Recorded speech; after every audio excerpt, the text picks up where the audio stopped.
Working in a bank versus working in a fintech. I spent the first 8 years of my career working for two traditional banks, one local and the other more international.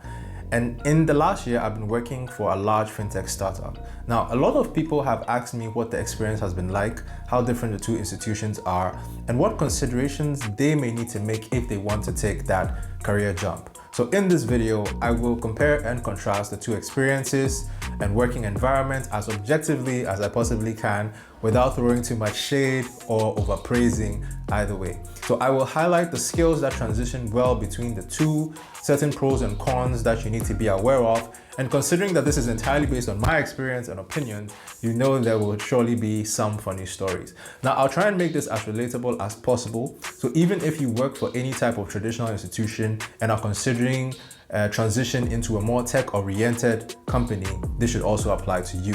If you're ready, then let's get into it.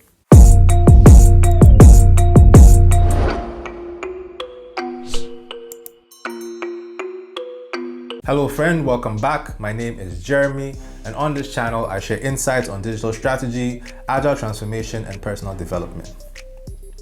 Now, making a decision to change careers is never an easy one.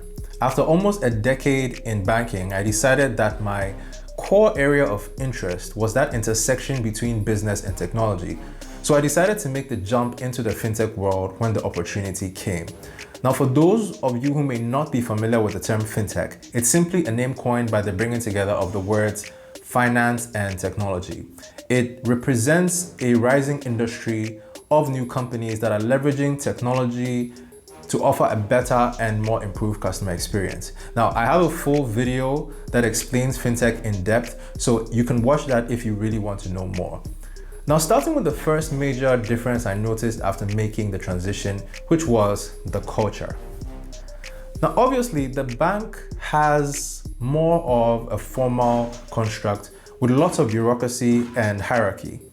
Everything from your dress code, your working location, your appearance is prescribed and non-negotiable. So banks typically work their 9 to 5 working hour schedule, which, to be more realistic, is more like a 7 to 9 than a 9 to 5, because you start working immediately you get in the building and you will most likely stay after hours.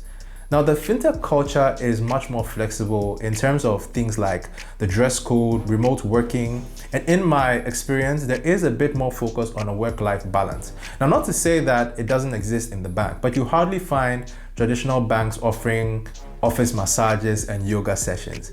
Banks are more rigid when it comes to things like what you wear and how you look. So here's the first funny story. Now, after about a month into my employment at the bank, I was approached by the HR business partner because she had a query/advice for me because of my appearance. Now, to give you some perspective, at the time I was fresh out of college and I had been regularly going to the gym, so I guess I looked a bit hench. So what she told me was that my appearance would be a distraction to customers and they would be focusing on my body rather than what I was saying or selling. To quote her specifically, my body wasn't corporate. So I had to stop going to the gym for a bit to trim back down to look a bit more corporate. Now, that's a true story, and I can only imagine what would have happened if I had tattoos. So that just goes to say that if you're looking for a more flexible environment where there is a bit more freedom, then you most likely prefer the tech environment.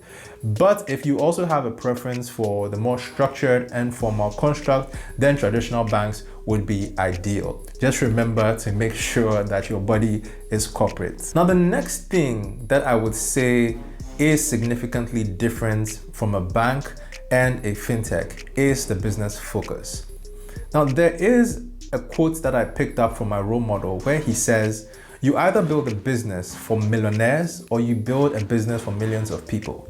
And what that means is you can either focus on making the most return for your shareholders and investors in the short term, or you can focus on initiatives and innovations that provide your customers the greatest value. Now, fintechs are usually focused on the latter and strive to put out the best possible product or service for consumers as their very main focus. So the fintechs tend to be more idealistic and look to bridge a gap that exists in the market. And by virtue of solving this problem, the money is expected to come. But this also has a drawback in that sometimes fintech can focus on what is cool rather than what actually makes money. Now, the banks most often are the exact opposite. Short-term profitability is usually their primary goal, and most of their initiatives are profitability based because profitability and revenue are the primary measures of their performance, which they report back to their board and shareholders. But this also stifles their ability to innovate and compete with the smaller startups that are looking to disrupt their business. However, this also means that they are most often the more profitable institution, which also counts for a lot. Now, speaking about profitability takes me into my next point, which is stability. Now, as mentioned, banks tend to be the more profitable institution and also the more stable in terms of job security.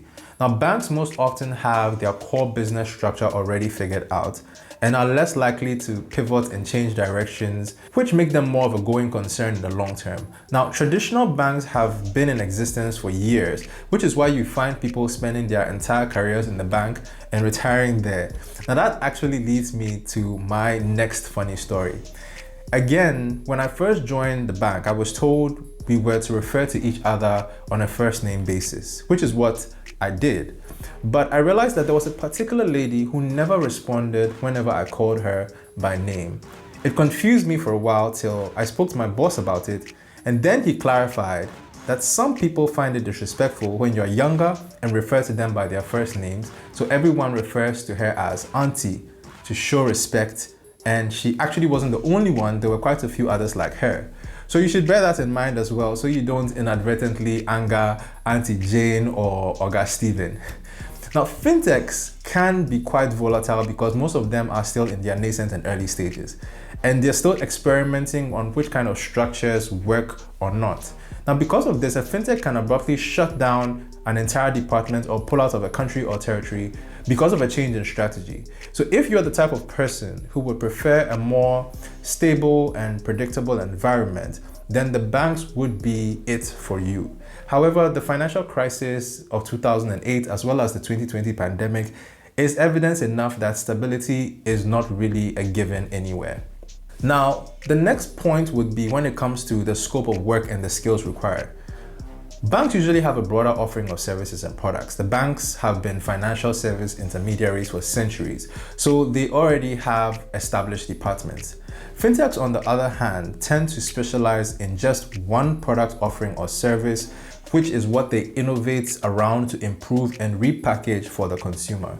So for example, the majority of fintechs are in the payment space. So that would be their entire scope, and you hardly ever find them diversifying to do credit or savings products. Now, when it comes to the skill set discussion, that's where it tends to be the opposite. Now, bankers usually are specialized in their skill sets. So a person either works in credit or remittance or retail or corporate. So there are specific functions. However, the fintech structure is not as clearly defined. So you tend to find that they recruit specialists who have cross-functional skills. So for example, you might find a credit manager who also has relationship management skills. So you tend to have or find the kind of people that I like to call generalizing specialists. So people who have a core function or specialty, but are also able to work outside of that core area. So if you're looking to make the transition from a bank to a fintech, then it's a good idea to build some cross-functional skills so you don't come across as one-dimensional. I will say that experience in banking does translate very well into fintech, and this is because once you've worked in the bank, you understand what the problems are and what the fintech is trying to solve, which makes it easier for you to understand the mission of the fintech. Additionally, I will mention that the pace of work in the fintech is so much faster and you quickly have to adjust and learn on the fly. I remember asking one of the very first friends I met in the company, Andrew, who is an absolute superhuman when it comes to his work output and productivity. I asked him, how could I be more effective? Should I work harder? Should I work faster? And his advice to me was simply, Jeremy, work faster. Which was actually really good advice. So be prepared to adjust your speed and pace if you decide to make that jump. And thanks for that, Andrew. Now, finally, to the perks and compensation. Now, banks definitely offer you a lot more incentives in addition to your take-home pay.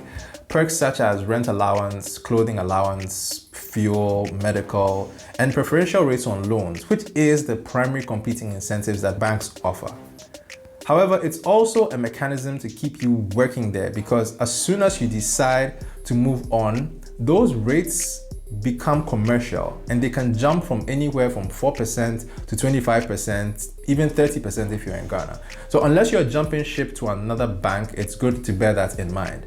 Fintechs may not offer as many additional allowances, but considering that they pursue top-tier talents from banks, they usually are able to offer a competitive total package. Plus, as of June 2020, over $25 billion worth of investments went into this fintech space, and a lot of them are packing quite a huge punch when it comes to remuneration. So combine that with a unique and meaningful cause, as well as some of the most highly talented co-workers, and you have a very competitive and attractive offering. So friends, those were my thoughts and experiences from banking to fintech. I'm keen to hear your thoughts and questions, as well as your comments. And if you also have any funny experiences working in either field, do share with me in the comment section. If you liked the video, remember to like and subscribe for more of such. Talk later. Cheers, guys.